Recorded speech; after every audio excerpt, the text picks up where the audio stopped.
तो नमस्कार दोस्तों, एक बार फिर से स्वागत है आपके और हमारे इस प्यारे से YouTube channel e learning for ever में।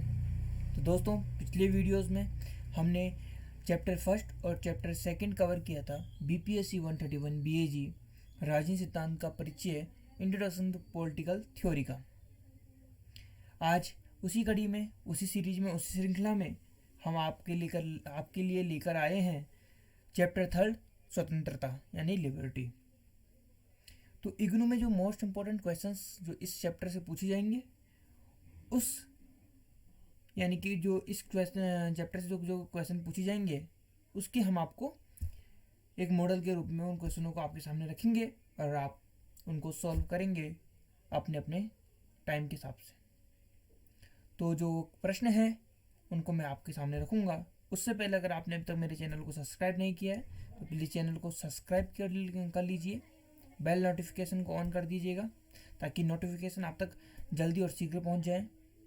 और साथ ही आप मेरे टेलीग्राम जो चैनल है उसको भी ज्वाइन कर लीजिएगा। उसमें आपको पीडीएफ्स हैं, आपको डेली करंट अफेयर्स वगैरह हर चीज़ों की जानकारी आपको वहाँ मिलती रहेगी और वीडियो की अपडेट भी आपको वहीं मिल जाएगी। तो दोस्तों, आज की वीडियो शुरू करते हैं जिससे आप 90% स्कोर कर सकते हैं। स्वतंत्रता चैप्टर में प्रथम प्रश्न है आपका, स्वतंत्रता की सकारात्मक व नकारात्मक अवधारणाओं में अंतर स्पष्ट करें।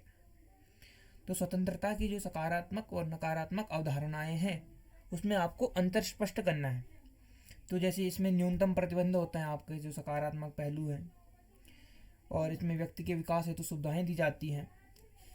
साथ ही इसके जो नकारात्मक पक्ष हैं उसमें सकारात्मक पक्ष वाले व्यक्ति को नियमित स्वतंत्रता प्रदान करने की बात कहते हैं, ठीक है। और साथ ही आप इसमें मैकेंजी के विचार, सीले के विचार आदि भी इंक्लूड कर सकते हैं। प्रश्न क्रमांक 2, स्वतंत्रता संबंधी जेएस मिल के विचारों पर प्रकाश डालिए। तो स्वतंत्रता संबंधी जो जेएस मिल के विचार थे वो उसको आपने यहाँ पे इंक्लूड करना है, लिखना है आपको। और जो मिल की कृति थी ऑन लिबर्टी, स्वतंत्रता पर आज तक लिखे गए तमाम लेखों में उत्तम मानी जाती है, ये भी आपको इसमें इंक्लूड करना है। और जो मिल की पुस्तक आप वर्णन दोगे उसमें एक नकारात्मक अवधारणा का भी स्वरूप देखा जाता है। और जो मिल के अनुसार एक यह बात भी कही जाती है कि स्वतंत्रता का उद्देश्य था व्यक्तित्व हासिल करने को बढ़ावा देना, ठीक है। तो आप इन विचारों को इंक्लूड कर सकते हो और जो प्रश्न क्रमांक 2 है उसको भी आप आसानी से सॉल्व कर दोगे।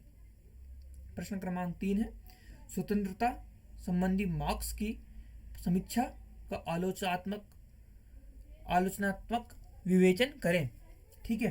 तो इसका आपने आलोचनात्मक विवेचन करना है, ठीक है। मतलब इसमें आपको आलोचना करनी है इसकी, स्वतंत्रता संबंधी मार्क्स की समीक्षा। तो इसमें आपको मार्क्सवादी संकल्पना को शामिल करना है और अपने आंसर को एक अच्छा रूप देना है। इसमें मैन्यूस्क्रिप्ट्स हैं, जो कार्ल मार्क्स की पुस्तक है ना, उसको भी आप इंक्लूड कर सकते हो, ठीक है। और जो प्रश्न क्रमांक 4 है आपका, वो है स्वतंत्रता पर कुछ दूसरी समकालीन धारणाओं पर चर्चा करें, ठीक है। स्वतंत्रता से संबंधित कुछ दूसरी जो समकालीन धारणाएं हैं उन पर हमको चर्चा करनी है। जैसे इसमें मिल्टन है, फ्रीडमैन है, मिल है, बर्निल के नाम प्रमुख है, इनको आप इंक्लूड कर सकते हो अपने आंसर राइटिंग में, ठीक है। जैसे मिल्टन ने अपनी पुस्तक में लिखा है, जो है उसकी पुस्तक का नाम है कैपिटलिज्म एंड फ्रीडम, ठीक है। इस पुस्तक को भी आप इंक्लूड कर सकते हो। साथ में फ्रीडमैन भी इम्पोर्टेंट है आपके लिए। और जो हायेक हैं और एरिक फॉर्म भी है, इनको भी आपको इंक्लूड करना है, ठीक है। इतनी चीज़ें इसमें हो गई। और प्रश्न क्रमांक 5 है, वो है स्वतंत्रता के विभिन्न भेद बतलाइए, ठीक है। जो स्वतंत्रता है उसके विभिन्न जो भेद हैं उसको आपको बताना। जैसे एक स्वाभाविक व प्राकृतिक स्वतंत्रता होती है, व्यक्तिगत स्वतंत्रता होती है किसी इंसान की, नागरिक स्वतंत्रता होती है किसी राष्ट्र में आपके लिए, आर्थिक स्वतंत्रता होती है अपने व्यक्तिगत जीवन में आपके लिए, और जो राजनीतिक स्वतंत्रता होती है, जो राजनीतिक फ्रीडम आपके लिए, वो भी इम्पोर्टेंट है, इनको आपको इंक्लूड करना है, ठीक है। साथ ही इनके साथ आप धार्मिक को भी ऐड कर सकते हो। धार्मिक फ्रीडम हो गई आपकी, वैधानिक फ्रीडम हो गई आपकी, राष्ट्रीय स्वतंत्रता हो गई, ठीक है। इनको आप ऐड कर सकते हो। जो प्रश्न क्रमांक 6 है वो है स्वतंत्रता की आवश्यकता से आप क्या समझते हैं? एक तो ये क्वेश्चन हो गया।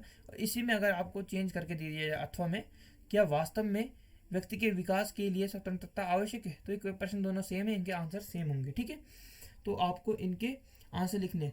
स्वतंत्रता की आवश्यकता से आप क्या समझते हैं कि जो फ्रीडम है उसकी आवश्यकता हमें क्यों महसूस होती है? एक व्यक्ति के लिए वास्तव में विकास के लिए स्वतंत्रता आवश्यक है?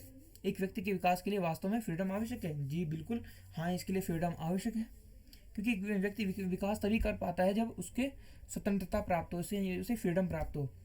ठीक है, इस क्वेश्चन को भी आप आसानी से कर दोगे। अब जो प्रश्न क्रमांक 7 है वो है स्वतंत्रता की उपयुक्त परिभाषा दीजिए।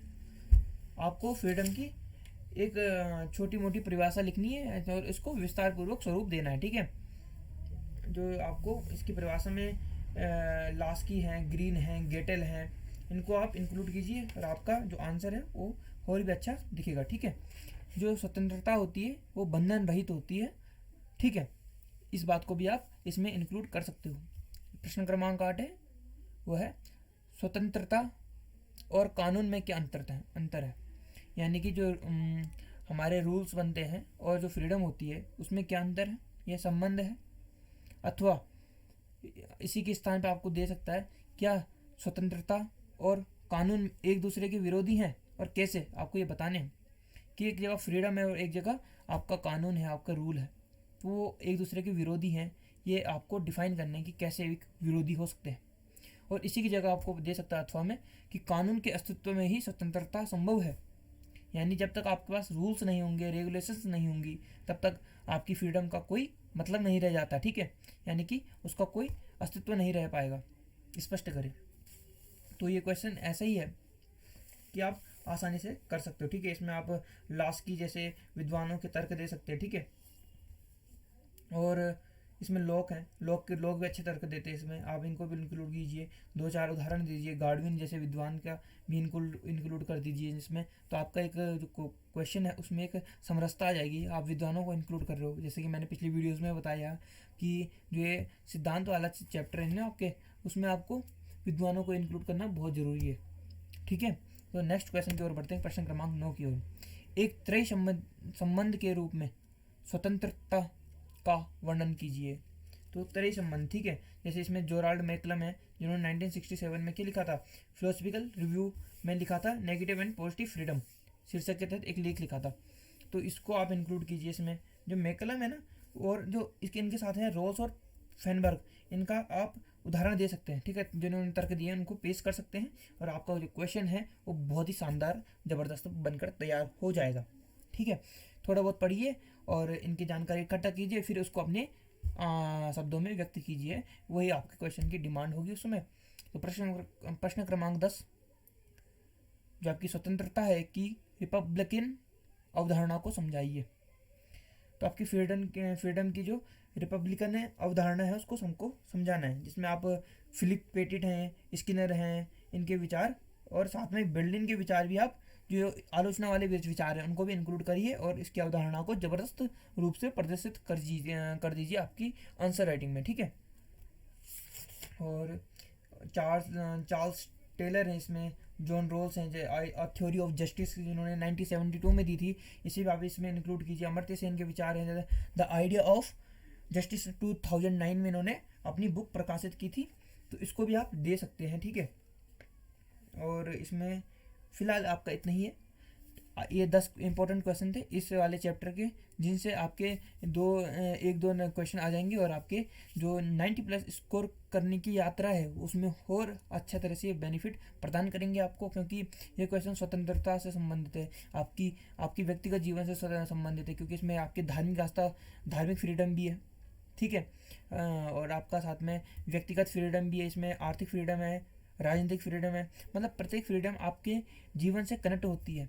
इसलिए आप इस चैप्टर को बढ़िया ढंग से पेश कर सकते हो और अपने जो मार्क्स हैं वो 100 भी आप इसमें गेन कर सकते हो। अगर इन्हीं क्वेश्चन के हिसाब से मैं देखूं तो आपका 100% जो रिजल्ट होगा वो आप इसमें पा सकते हो। ठीक है, तो ये आपका स्वतंत्रता वाला चैप्टर जो हो गया है, फिनिश हो चुका है यहाँ पे।